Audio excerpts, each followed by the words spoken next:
Okay, so we'll get started. First of all, thank you so very much to all of you joining us here today from all corners of the globe. I can see in the chat, absolutely wonderful to have you here. And hopefully you managed to catch the keynote that just happened, which was really fascinating and inspiring stuff. So my name is Dr. Melissa Bond, and I have the absolute privilege of hosting this panel today, this morning here in Adelaide, or this evening, wherever you might be.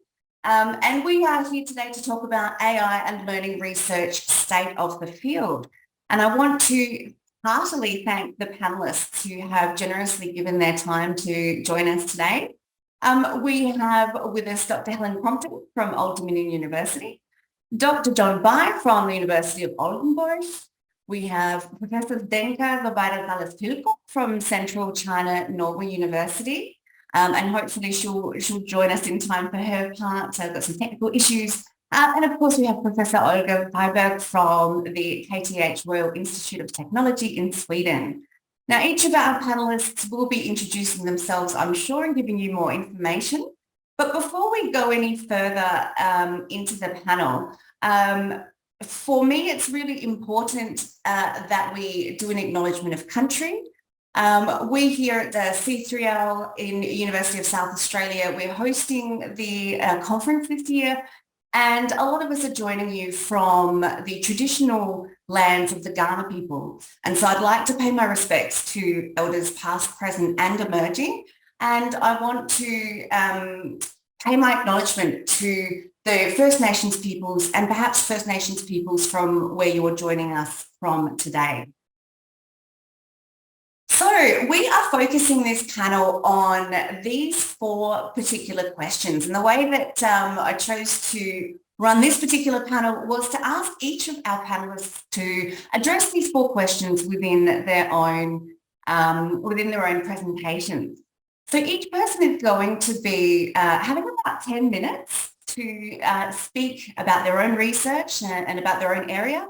And then hopefully we'll have some time at the end to answer any questions that you might have. Now, I'm going to be keeping an eye on the Q&A here within Zoom, but also the Q&A in Hoover. So please feel free to use either. The benefit of using the Q&A in Hoover is simply that then it's stored within the platform and you're able to, other people are able to see the questions, or if you're watching this recording at a future date, then you're also able to ask some questions and we can go back and answer them for you. So please do feel free to use the Hoover platform to ask any questions that you might have. So we're going to be looking at what kind of research is being conducted in artificial intelligence and education. What can it tell us about the affordances and challenges of using AI in various educational contexts? What opportunities for future research have been identified? And what considerations are really needed by us when we're undertaking studies in AIEd to ensure that they're robust and that they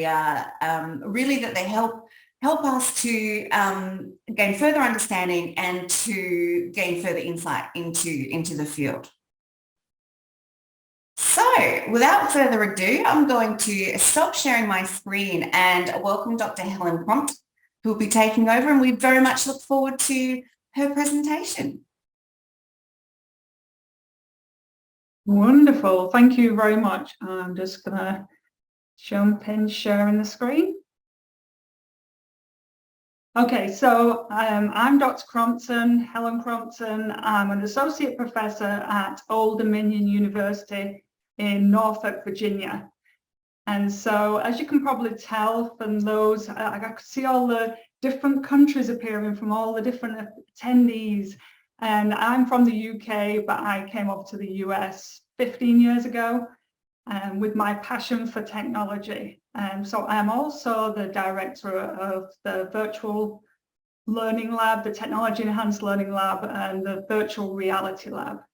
So as you can tell, I have a lot of time playing with technologies, finding out what works and what doesn't. So as I've conducted my research, there we go. on artificial intelligence in education. I have to go back one moment to say why. So with technology in education, I actually spent 16 years as a classroom teacher, experimenting with all sorts of technologies. And there have been two big game changers with technology. The first one to me is mobile devices, because you can learn anywhere. You can learn really contextualizing learning. You're learning about a pond, you can be by a pond learning. So that was kind of a first big game changer. And then artificial intelligence is the next big game changer. But I like to kind of really dive into not just single points of research where I kind of investigate a very pinpointed thing. I do that, but I also do a lot of systematic reviews. So systematic reviews, I really like the fact that you can gather, you basically from the image there, you gather the evidence that's available. I actually use peer-reviewed journal articles to ensure a level of quality. So you do a very systematic using Prisma principles, if anyone's familiar with that. And you use a Boolean search and you gather from electronic sources. You also do hand searches to make sure you are really not biasing those that just go into databases that could be less international and more Western. So I like to kind of grab a few others, but be very transparent in what I'm getting. And then what I do is I gather all that together and look at it, look at the whole picture. And there's two parts there that I do. I do an aggregated review, which says, okay, this many, he kind of adds all the numbers with it, this percentage of people are using artificial intelligence for this. But I also do a configurative. Configurative, what that is where you create new theories. So this is the exciting bit that I'm trying to explain quickly here, is that you get to see the whole picture of how artificial intelligence has been used in education.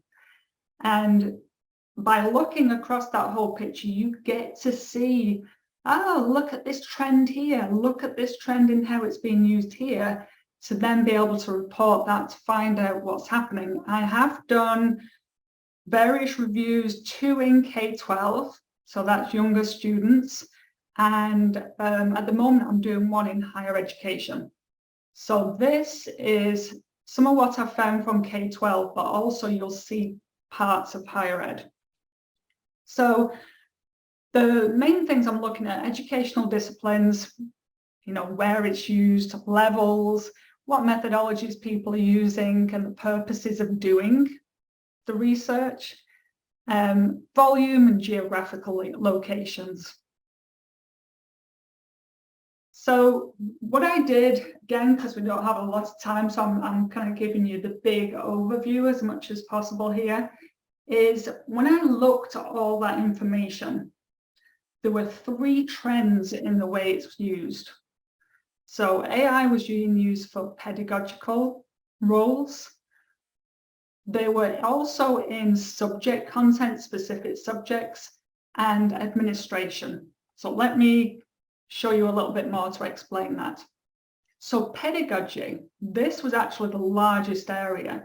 So artificial intelligence was used for gaming, lecture notes, modeling, collaboration, intelligent tutors, there's a lot of familiar things down there. What was interesting is, and giving you some examples of those, is a lot of people focused on specific things. So in pedagogies, they were kind of saying, okay, let's go with what's familiar with educators. So let's go with gaming and things like that. Like one study looked at algorithms for developing lecture notes. So not super innovative. It's kind of the trending normal. In many ways, I actually call it using 21st century technologies for 20th century teaching. But it does have a place in getting people more confident. But if you look at the bottom one, back on that list, teachable agent, this was something new. This is where AI was being used. So it was kind of pretending to be another student that didn't know a lot about a subject.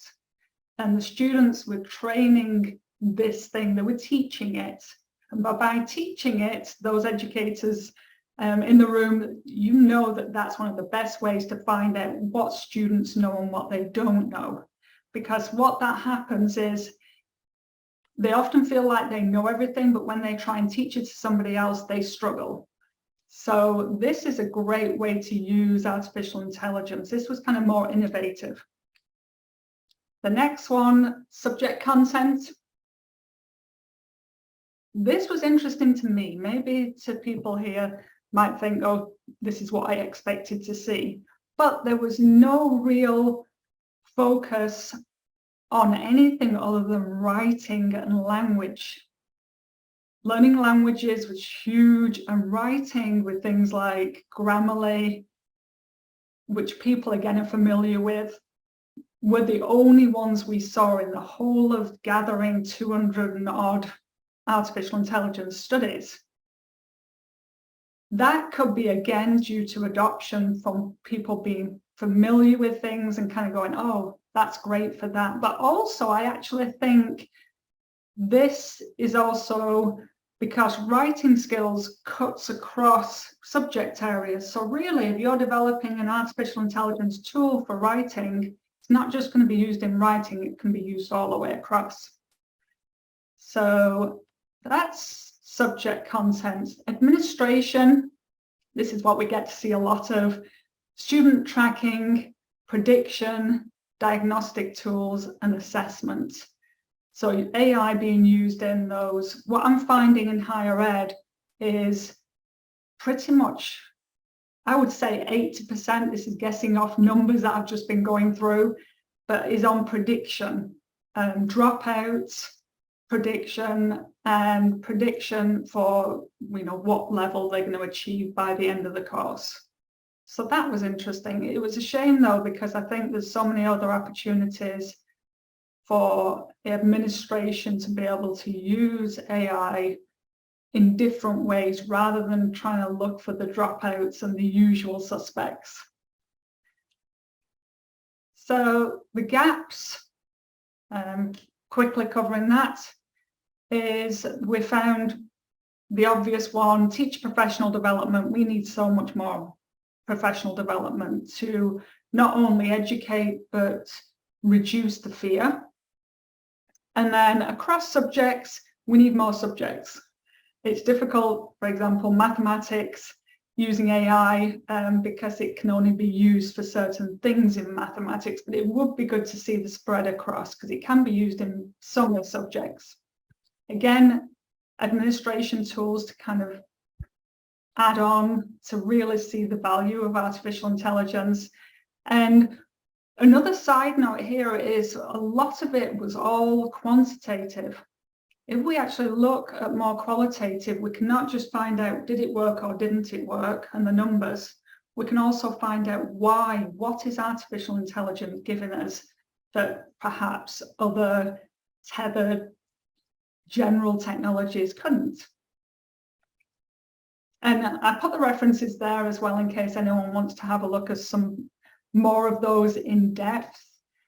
If anyone wants to take a quick screenshot, I will then pass on to, who would that be, Melissa? Who's the next? We have John next. Okay. Thank you so much. Wonderful. Thank you, everyone. And if you want to put comments in, I can answer questions at the side. Great. Is my audio coming through okay? Yep, excellent.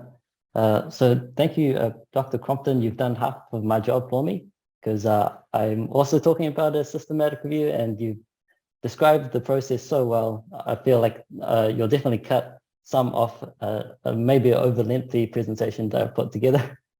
So before I start, my name's John. I'm a postdoc here at the University of Oldenburg in Germany. So here it's just past 10 o'clock at night, bit past my bedtime, but if I stumble with any words, that's the reason. So like I said, I want to present some kind of updated systematic review that we've been doing on AI in higher education specifically. So I should firstly thank Melissa for inviting me to this panel and also for doing much of the work that I'm going to be presenting here. So as you might have guessed from Dr. Crompton's work, this term AI encompasses a whole variety of different algorithms, different techniques, and different applications. So it becomes really hard to kind of look at this diverse literature and draw any general conclusions or like even get a clear picture of what's going on in the literature. So these systematic reviews then are a really good way to do this, because if we're transparent about how we do them, how we gather the data, how we screen them, they become a replicable method. That is, people can do exactly what we did, find the same data and check our interpretations. So it becomes a replicable method,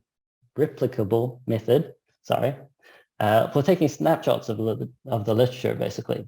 So that's basically what we've done, and we're specifically following up by replicating a study conducted by my supervisor, Professor Olaf Zawacki-Richter, and of course Mel, that got published in 2019.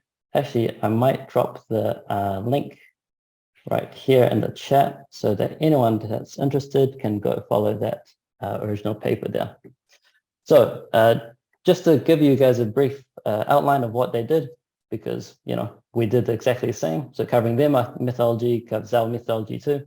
They developed this search string, which covered different terms that aimed at this concept or this group, this family of algorithms we know as artificial intelligence, looked at it at different education levels and at different learning settings, and ran this through 3 databases. So Dr. Crompton had a great discussion of why databases themselves might be biased, but for this review, we're just relying on basically peer-reviewed publications as a kind of guarantee of quality. So with the explicit inclusion-exclusion criteria, they were looking at a gap of around 11 years, publications from 2007 till late 2018. And again, primary research articles and peer-reviewed journals. And after screening for things that didn't quite fit these criteria, they reached a complete synthesis corpus of 146 papers. What's interesting is if you plot these papers by the year that they're published, you see a kind of generally increasing trend in the number of publications across successive years.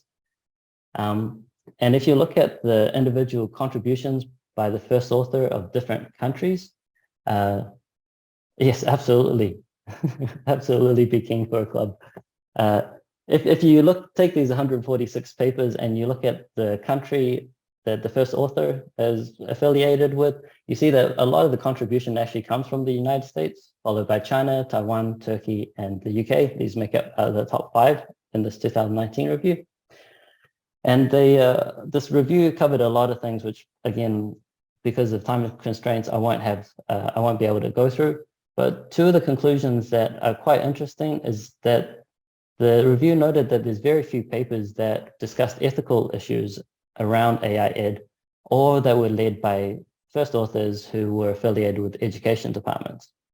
So part of our updated review that we conducted late 2021 was to see where has the field moved on since then. So again, because it's a systematic review, because the search string and the criteria are all published and explicit, we can just do what they did, exactly what they did. So we replicated the study. The only difference was that we picked up from where they left off. So looking at papers published since November 2018 up to October 2021. So here I'm going to fill in these missing data points on this side of the graph. We were kind of surprised because lo and behold, there's a huge increase in the number of papers. So just within the 3-year period that we looked at, there was a total of 336. That's more than double what was found in the previous 11 years. So it's really stark increase. And this is kind of an overwhelming amount. but we can try and make sense of them by comparing the two corpuses or corpora. So I want to start off first by saying this is an unfair comparison, right? Again, the original review covered a length of 11 years, whereas the update only covers 3 years. But nevertheless, one way we can kind of standardize these comparisons is just, for example, if we want to look at contributions across countries, we can express them as a percentage of the total combined corpora of all the 482 total. And so what we see here is in the 2019 review, you have a lot of representation from the United States. Again, some from China, some from Taiwan, so on. If we add the results from the update, you can see that there's been a huge uptick in the rate of publications. And this is, so when we look at it, there's actually been an uptake, increased rate of output for all countries in the top 10 list. But this is especially pronounced for countries like China and India. And there could be multiple factors involved in this, ranging from policy to access to data, which we can maybe talk about in the discussion later. Looking at how the first authors are affiliated to different departments, the left bar here shows you the 2019 review, right bar shows you the update. And we can see that most of these papers are still being published by first authors or by teams led by first authors from STEM and from computer science, which makes a lot of sense. These are primary research, so developed by people with the expertise. But what we are seeing is a little bit more diversification, and especially an increase in the percentage of papers that are led by authors who are familiar with education. So this is really cool. Linking back in with something that we saw in the European perspectives panel before. This is suggesting that AI is being developed within education and not as some external force. Well, at least there's a movement towards that, hopefully. So just to sum up then, what we've seen in the 3 years update is that there's been a really stark increase in the number of publications in higher education. And these reflect changing patterns of contributions across different countries and also more involvement of educators, which is excellent. One thing which I should say, take everything I've said with a grain of salt, because I've shown you a lot of numbers, but big numbers don't say anything about the quality of these papers. And as Dr. Crompton mentioned, some of these papers, they kind of go for kind of low-hanging fruit. So it's really hard at this moment to judge what is the lasting impact of an individual paper. Sometimes that doesn't get shown until 5-10 years later down the track. And also we need to acknowledge that these are being published in an academic context where the incentives are weighed towards the number of publications rather than the quality of publications. So there is incentives for teams to, aim at these easier, less work-intensive publications that maybe don't go towards solving pedagogical problems. Just to end on a more positive note, what we did see was that more countries overall are being represented. So in the 2021 update, we found that authors came from 53 different countries. That was compared to 38 different countries in 2019.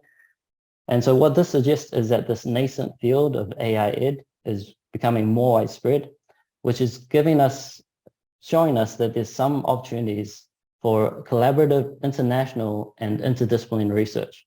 And this aligns a lot with a lot of policy work. For example, the UNESCO recently released recommendations on AI ethics for this kind of multi-stakeholder discussion and interdisciplinary research.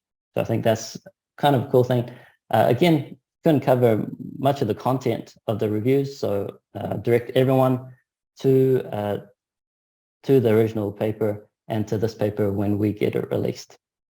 Cool. Thanks very much, guys. I'll hand over the controls. There we go. Thank you so much. That was fantastic, and it was fascinating to see just how the exponential growth in the publications that have been happening, especially in this last couple of years. Okay, so now we're going to pass on to Professor Sdenka, Zobeida, Salas-Pilco. And absolutely wonderful to see you here. And yeah, the floor is yours.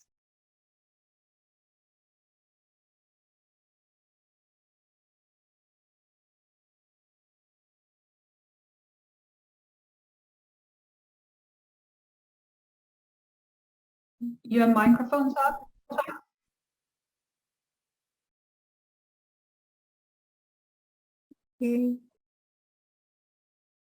Okay. Can you see my screen? Oh, thanks. Okay.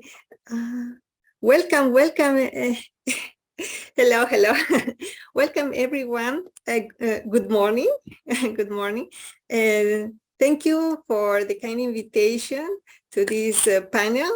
And thank you also to welcome everybody who came through the invitation. And so my presentation will be in this about the Latin America topic. So let me introduce myself. My name is Sdenka Zobeida Salas-Pilco. I'm from the Faculty of Artificial Intelligence in Education at Central China Normal University. So I will expose about two topics, about Latin America and another about teacher education. So as you see, Latin America region, I'm sure there are many of the attendees are coming from Latin America, so welcome again. My findings were very interesting. I was reviewing about the artificial intelligence techniques. I found out the three most important techniques were in that case machine learning for classification, deep learning, mainly used for facial recognition, and also natural language processing. I'm sure you know chatbots, and also for knowledge extraction. There were also some studies who combined two techniques like machine learning and natural language processing. So this was for sentiment analysis. There are new types of analysis, and also for automatic review. And another combination of techniques was, in that case, were combining deep learning and natural language processing for, in this case, reading comprehension. Also, we found out about the types data, that databases they were using. In this case, there were three types: behavioral data, like social interaction that happens with the students, and another kind of data was the discourse data, with text discourse and audio video discourse. And the third was statistical data. The usually was about social demographic data, like age or gender, something like that. So about the affordances and the challenges for teachers like us, I found out the studies can, well, artificial intelligence can be used for automatic grading, hopefully to reduce teachers' workload. And another was for predictive analytics, so they can identify students at risk. This is mostly also for teachers, but also for the institution. And adaptive learning, this was for focusing the learning experiences according to the students' needs. And finally, the chatbots that can be used as virtual assistants for us, for teachers. And also, some of the studies mention about to measure measure the digital competence, like artificial intelligence literacy, and also about engagement and the self-directed or reflection, the students' reflections, and finally analysis of educational data. So this was the most right now the potentials of artificial intelligence. But also we have challenges such as the bias and discrimination that usually is perpetuating in our society. And another was about data privacy, data about our students and about us, but it needs to be regulated. So the government has a role here. And also about tracking systems. So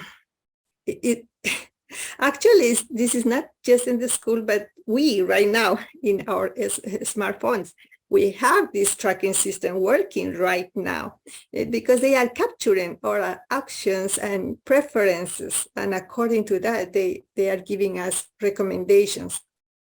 But something that we didn't expect was about the ethical consent.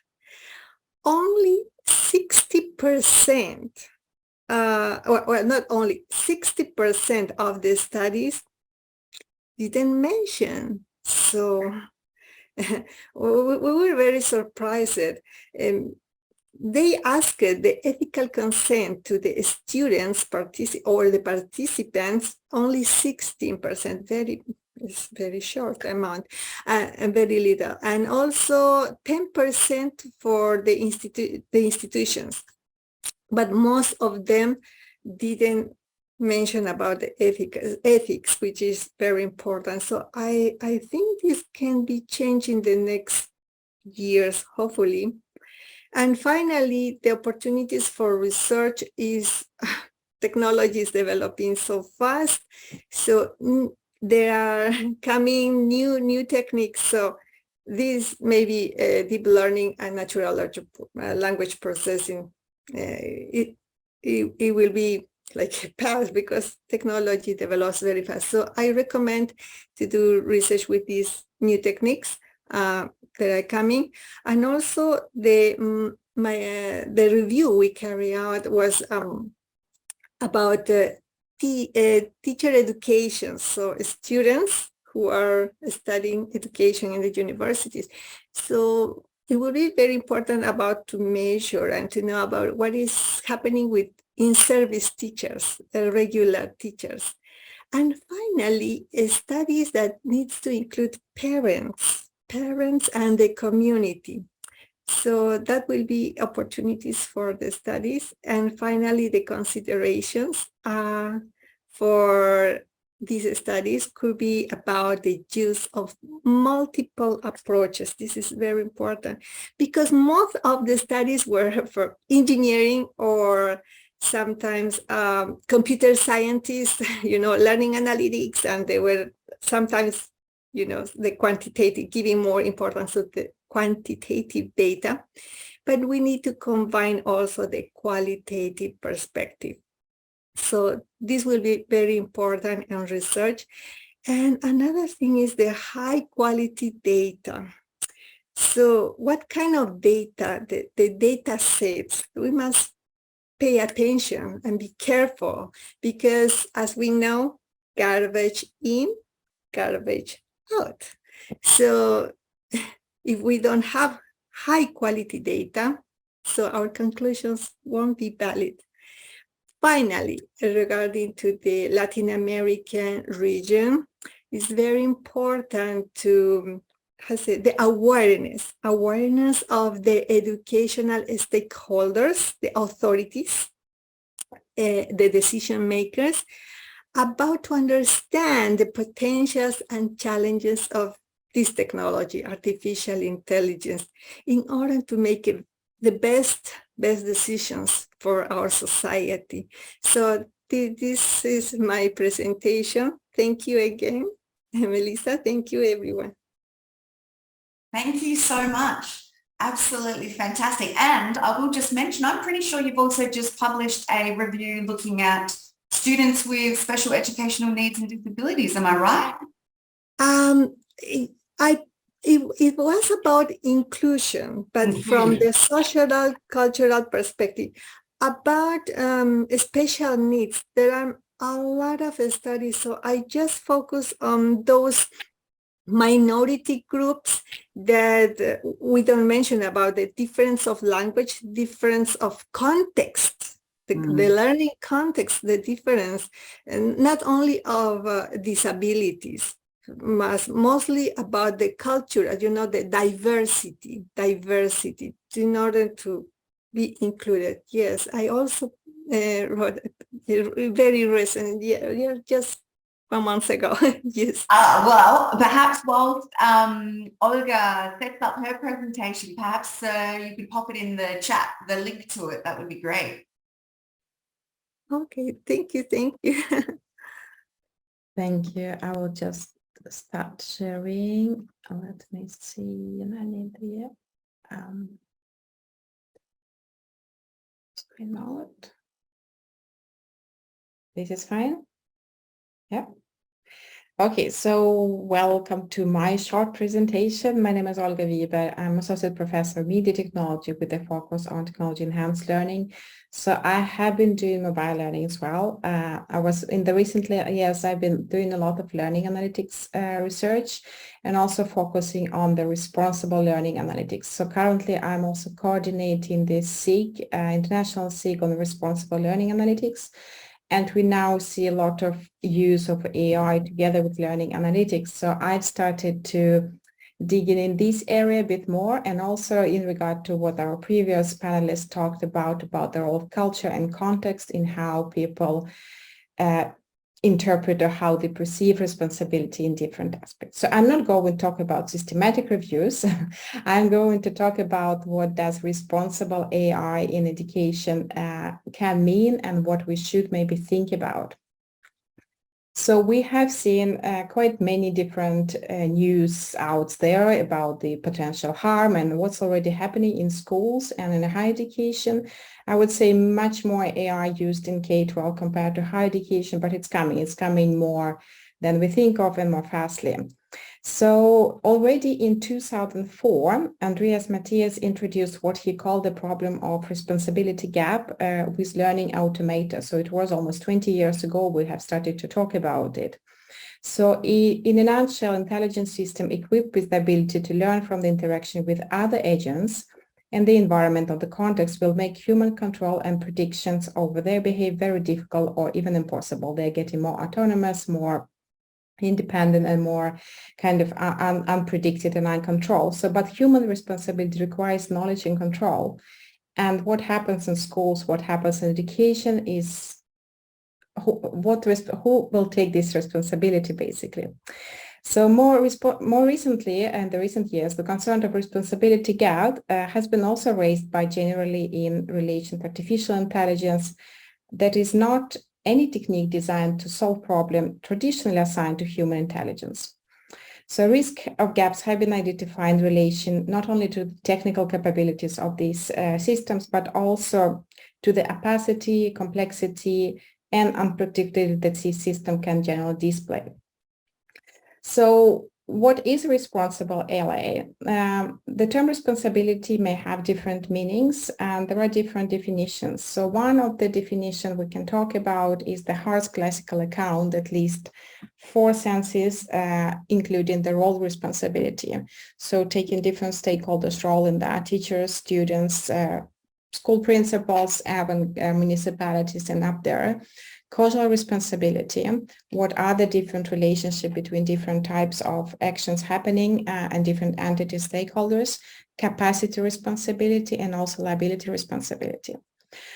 In general, the etymology of the word responsible suggests not only the need to be answerable, accountable, so what's happening, so we should not only just take, account for what's happened, but also to be able to act, to be responsible, to act and trying to see our own role in what we can do in order to protect students and protect other stakeholders who are involved in the use of it. So the notions of responsible and response-able, which is passive versus active forms, both in learning analysis and artificial intelligence, apply to the three levels of regulation, regulation on micro level. We can talk about teachers, we can talk about students, what I as a teacher can do, what I as a student can do to protect my students or protect myself. What are the opportunities provided by the university or by the school, for example, on the institutional-wide application use? So what do these institutions do for me in order to, and what they should do to protect, let's say, my privacy, my trust in the institution and the use of these technologies? And also the micro level, what are the regional, national, governmental, and other type of policy and regulations and laws as well? So let me try. Yeah. So I'm thinking we need to talk about the responsible and AI education as an ecology of different type of responsibility. So thinking about that, I was reading recently quite much, and the responsibility gap by the philosophers recently has been identified in terms of different types of responsibilities that we have to think about, and they directly relate to what's going on in education and the use of AI. So we talk about the culpability gap. So who are we going to blame for if the machine takes a wrong decision? Will this be a machine, or will this be institution, or will this be the teacher or the parent? And these machines become autonomous, and they will take decisions that we will not be aware of. And these decisions may impact our learners quite directly. Another part of this type of responsibility that I would like to pinpoint is the moral accountability. So what is my duty as a person, as a teacher, as a student, as a parent, to explain one's reasons and action to others? Can we actually explain all the decisions made by the system? Sometimes we can't, and sometimes we'll not be able, because these systems are not, I think, currently aware to take all the contextual information, all the personal information about the students that the teacher may know, and may consciously or unconsciously, consider when deciding how to facilitate student learning. Another type of responsibility that we need to think about is public accountability. So duty of public agents to explain their actions to a public forum. Let's say in Sweden, we have pretty decentralized system when it comes to the use of artificial intelligence or other types of technology. So basically municipalities and schools can adapt whatever technology they want to adapt. Who is accountable for that? We don't still know the actual impact of use of artificial intelligence on the students. And in this sense, municipalities, schools, and higher education institutions on a high level need to take this responsibility as well. And the last one is active responsibility, that every type of stakeholder that we can think in this ecosystem or ecology of responsibility in the use of AI indication, duty to promote and achieve certain societal shared goals and values. For example, in the context of the Nordic countries, we have pretty high values in trust, openness, and transparency, and also very high AI index. So it's easy for people to trust in these institutions and use AI for different purposes. So we would expect pretty high level of adoption even in school, because they do trust institutions that they do correct action. But do the institution really do that? We don't know. We don't know, and I doubt that we, have clear directions. We have legislations, we have some kind of regulations, but I think the way how it's integrated currently in education is not very transparent and not very explainable. But the problem is that the use of technologies will increase, and it's increasingly, raising the last years. So my point here was to raise a bit awareness of different type of responsibilities that we may consider or need to consider when, using or evaluating the use. And I think one or two of you mentioned ethics as well. Ethics is one thing, but we also have the issues of privacy. We have issues of transparency. We have issues of anonymity. Informed consent is another issue, but it's a small issue. I mean, if we would like to do something with the data and the machines are using already these data, we cannot just collect informed consent we can do it on a small scale for research purposes, but for the practice, we need some other mechanism for protecting our students. So I think this is was my point, and you have some references here also that you can take a look at. And yeah, can share the slides if you want it. Thank you. Thank you so much. That was wonderful. Okay, now I have a few minutes where I'm going to share some of my thoughts. I won't take too long though, because I want to leave time at the end for a bit of discussion. I've noticed a couple of questions in the chat and we will address those. So just really quickly, I wanted to touch on, what does this mean going forward? Particularly for us, we're involved in a lot of evidence synthesis work, so we do a lot of reviews, and I think that really provides us with an opportunity to gain a bit of an overview on this research that's been happening. That if you're only looking at one or two studies in isolation, you wouldn't be able to see necessarily. And one thing that I really wanted to mention, Olga just mentioned the issue of transparency in the AI work. And I want to mention transparency in the context of when we undertake this research, these primary studies that we're doing, it is really important that all of the information relating to study design is included. So for example, Sdenka mentioned the issue of how 60% of studies in her review didn't mention any ethical consent. This is something that we should be including in our research without even thinking about it. We need to be reporting on these things. I am currently leading a meta review, so it's a review of reviews. So this is the level we're getting at now. There are so many systematic reviews and meta-analyses that have been published, especially in the last couple of years. And in order to provide some kind of new insight, we wanted to, gain a more sort of top-down overview of this massive field. And I just want to show you quickly here we go. This is a very quick and dirty interactive evidence gap map of, I've only managed, we're at very early stages of this metascoping review, but I've managed to code 100 so far. And again, these are only from the last 5 years, managed to code 100 so far. And what we're seeing is that there are quite a few looking at, AIEd in general. So they don't necessarily go out looking to specifically focus on one area of AI. They're just sort of saying, yep, we're going to review AI in general. But what I was surprised at was the not many looking at assessment and evaluation, not many even looking at ITS. There were a few more looking at adaptive systems and personalization and profiling and prediction. But what I also want to point out is that, okay, whilst we're sitting at 69% of these reviews that have been published are available open access, I still think that's not enough.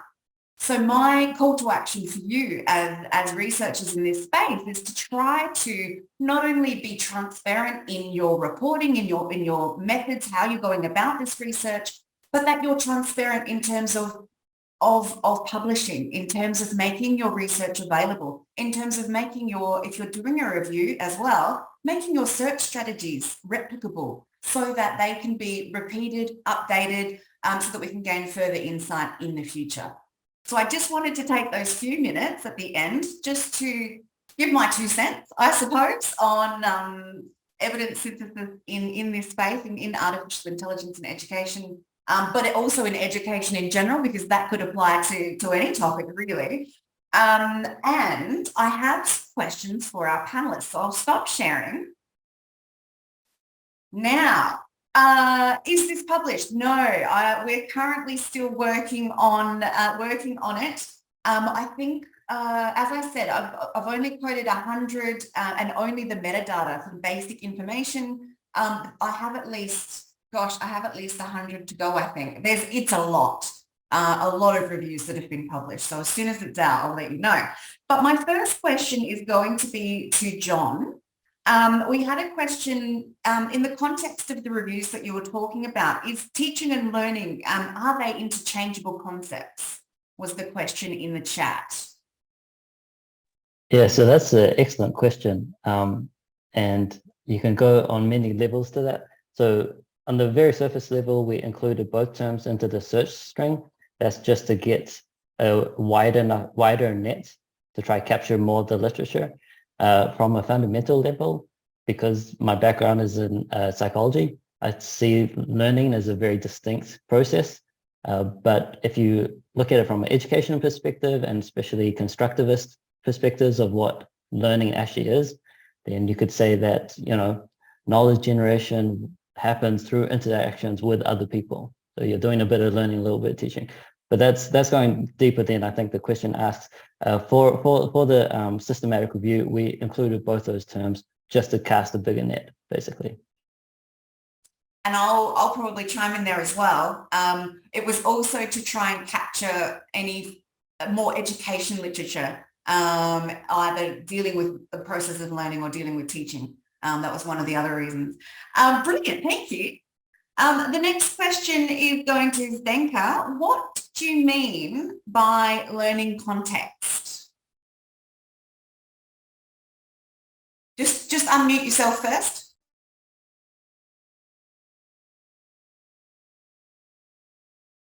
Oh, you're still muted, sorry.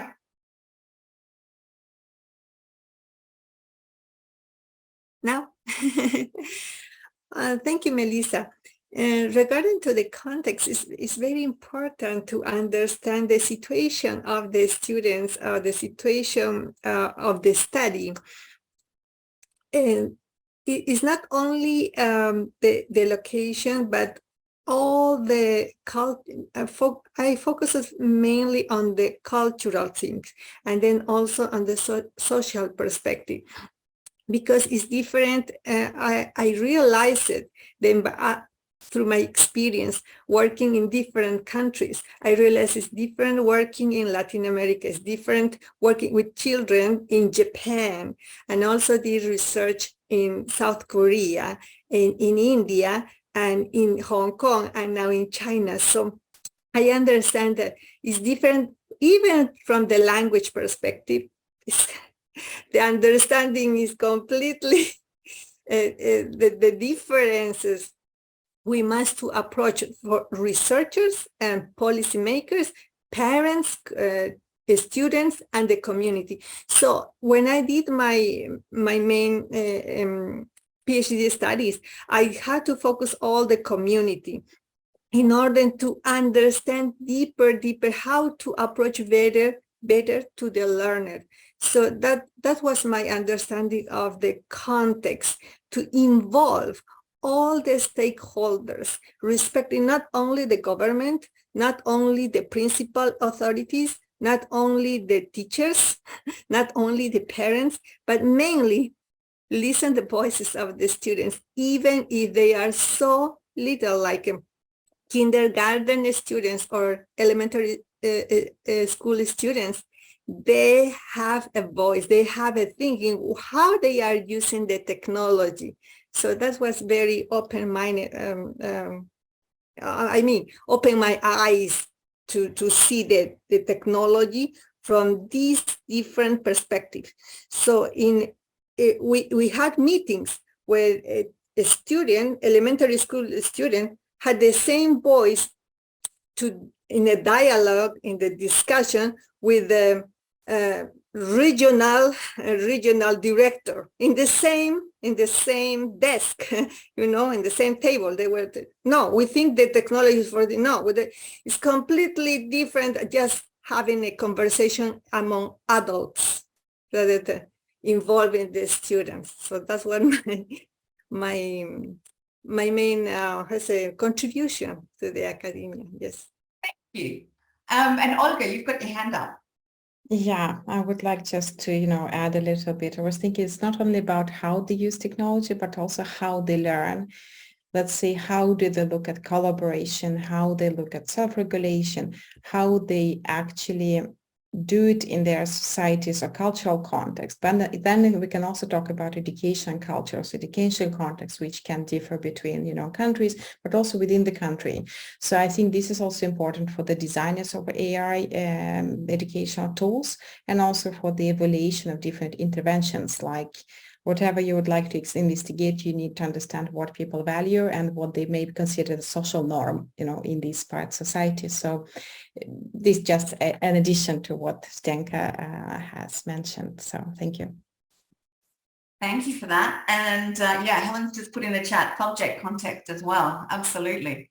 Helen, I'll ask you the question then about the quality issue of peer-reviewed literature. Now, both yourself and John mentioned with your reviews, only including peer-reviewed literature as a mark of quality. And I put in the chat, I challenge that. So I'd like to throw it to you to talk about that. We've only got a couple of minutes left, but I think it's important. Yeah, so it's a great question.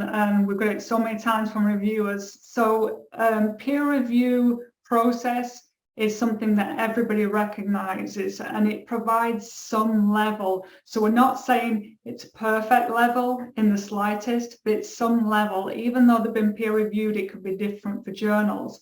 But the way to get around it, some people use is they use peer review journals, but from like the top 10 journals using different citations. So there's all that, but then there's the other side completely of, okay, you're doing all these peer review journals and things. What about all that grey literature? So it's all kind of what's your purpose behind doing a systematic review? Who is it for?